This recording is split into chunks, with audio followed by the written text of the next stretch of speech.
for staying with us. So our guest today is Kemi Ojenike. She's the Chief Operating Officer at Meristem Family Office. Kemi is a seasoned lawyer and family wealth advisor with a proven track record in helping families preserve and grow multi-generational wealth. She's also a social entrepreneur and co-founder of the Destiny Trust, a non-profit dedicated to supporting vulnerable children through education, shelter, and empowerment programs. On Wednesdays, we like to celebrate women who are doing amazing work, and that's why we have her to join us here. Welcome to the show.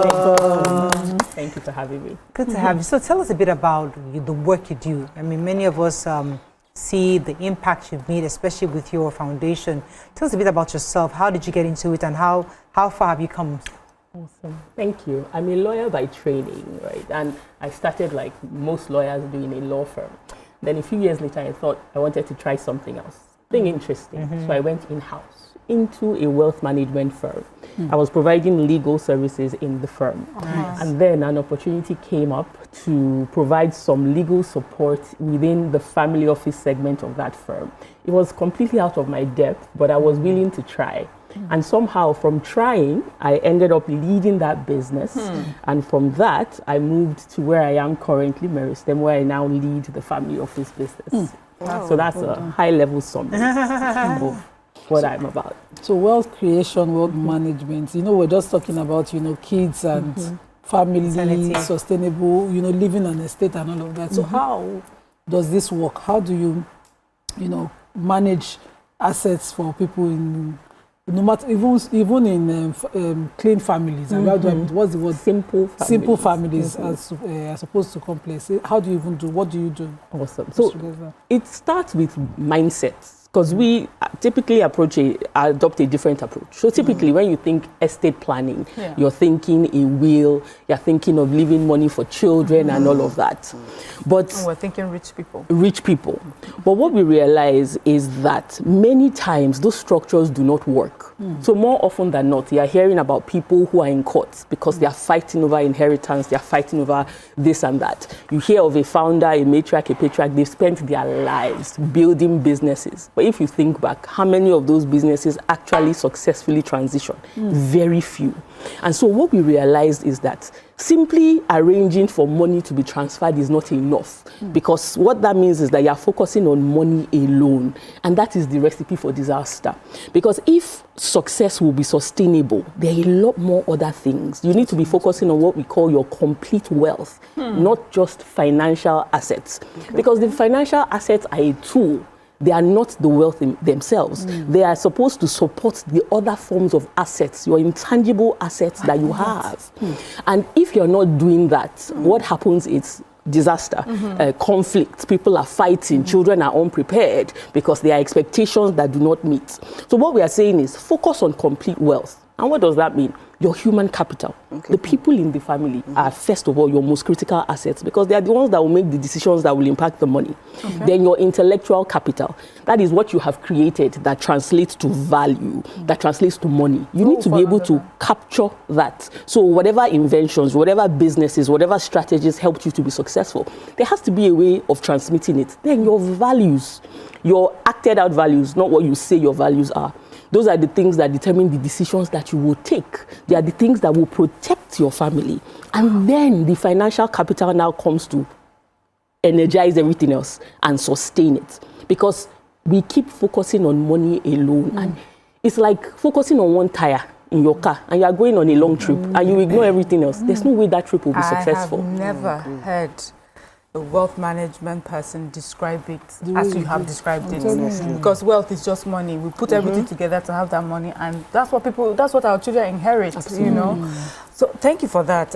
It's just that you're here for Women We Love, so I'll just ask more personal questions. Of course. The question for me is, you tell us the story of how you transition into this business that you do now, and it's usually quite male dominated. And I wonder how you have been able to manage being in this sector, and what are the lessons that you have learned? Awesome.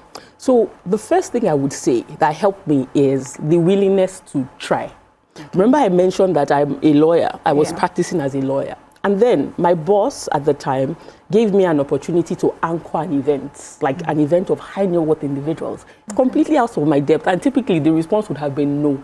But I thought, let me try this thing out. I mean, it doesn't hurt. So I prepared for it. I read up on it. I tried to understand. I had guidance structure. And we did the event. And after that event, I got a double promotion.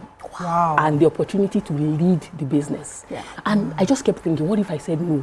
What if I tried to wriggle out of it? Many times we try to do things within what we are comfortable in. Yeah. But sometimes just give it a shot. You never know. It may not be perfect, but give it a shot. That's one lesson I've learned. Because the more you try, the more you challenge yourself, the more you will learn, the more you will evolve, and the more you will offer solutions that would not matter whether you are male or female. As long as you have something valuable to offer, you will be sought after. That's one thing that I've learned on my journey so far. Oh, fantastic. So, this new venture now, how did you go to school to learn it, or how did it come to you?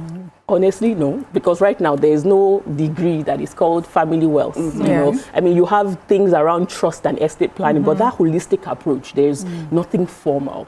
So one of the things that really helped me was that I encountered someone that I consider to be the foremost expert in that space. And I listened.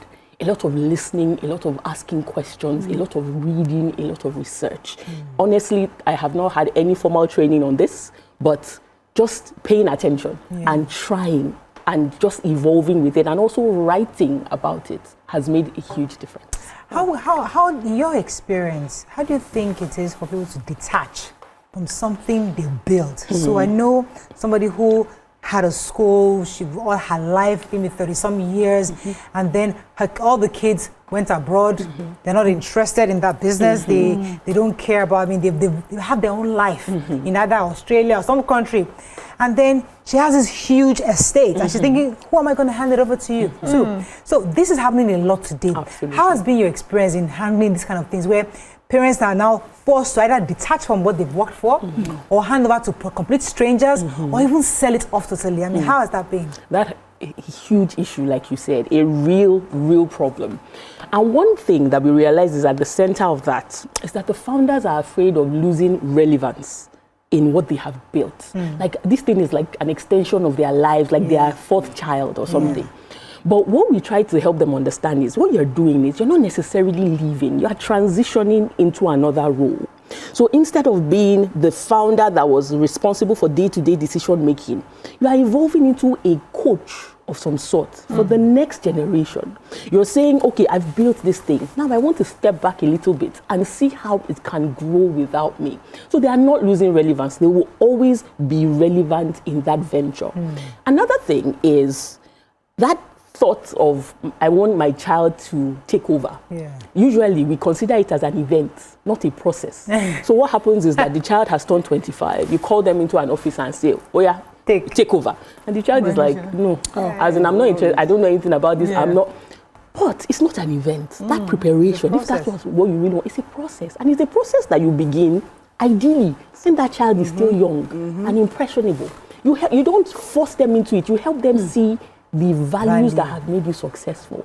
And then you have to align their skills with what is needed in that business. So if someone is artistic in nature, don't force them to come and be the CEO. Find ways that their artistic expression can benefit the business such that there's an alignment. So it's not impossible. We just need to be a bit more open-minded about how to get children to participate in the business and how to ensure that that business lives. Because it doesn't have to be a child that is at the helm of affairs. As long as it's a qualified person doing what is necessary and what is right, that legacy will live on. You're so interesting to listen to when you break it down. I wanted to ask a follow-up question. No, I want to bring it to her. You know, because with all that you've said, your career, it seems as if you don't have family life.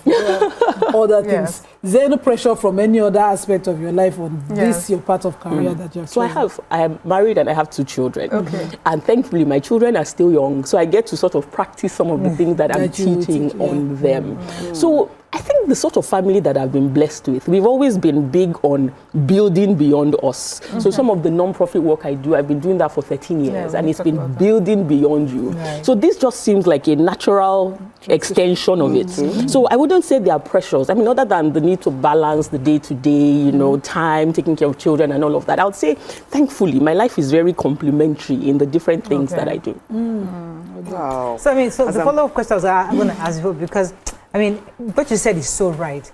But you know, when you feel like I'm giving my company to strangers, and you're going to be, but you're saying no, you're going to be a coach. But I know a company where the man's fear is that how I want my children to benefit continuously, like children to know that I created this. Yes. But they feel that until my child is part of that, it's not going to happen. I can't trust a stranger to sustain that consistent wealth transfer to my children. So how do you help them cover that? Honestly, the answer to that is structure.